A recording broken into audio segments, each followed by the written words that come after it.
एक स्वामी जी ने बहुत ही अच्छी बात कही संत रामपाल जी महाराज के बारे में, जरा सुनिए एक बार। संत रामपाल जी जो हैं उनका अपना जो कोई अनुभव है वो नहीं है, उनका जो अनुभव है वो ग्रंथ है, यानी वो ग्रंथ को महत्व देते। और मैं चाहता हूँ कि पूरी दुनिया के लोग भी उसी ग्रंथ को महत्व देने लग जाएंगे तो सच में पाखंड हट जाएगा, अंधविश्वासी खत्म हो जाएगा। अब वो अपनी बात को सिद्ध करते हैं, कबीर जी की जो बातें हैं वो वेद प्रमाण हैं, ये मैं भी कहता हूँ, उसमें कोई शक नहीं है। तो कबीर की बातों को अगर वो कह रहे हैं और प्रमाण और चैलेंज दे रहे हैं तो वो जीत जाएंगे, उनमें कोई शक नहीं है।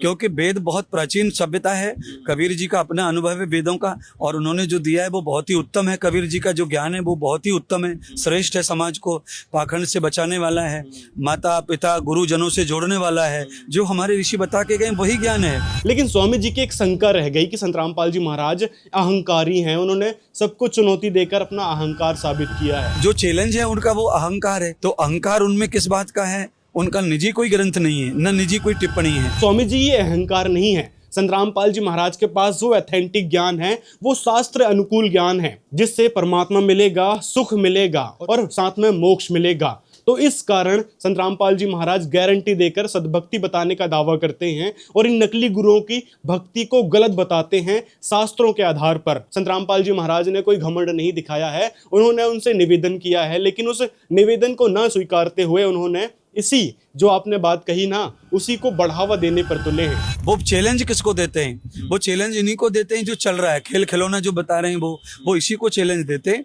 और सचमुच ये है कि 2-2.5 हजार वर्षों में जो ग्रंथ आए, जो पूजा पाठ आया है, वो खेल खिलौना ही है, उसमें सच्चाई कुछ नहीं है। बस मान्यता सच्चाई की प्रस्तुत कर दी है, इतना पाखंड बढ़ाया है। तो इसमें आपकी क्या राय है, कमेंट में हमें जरूर बताएं।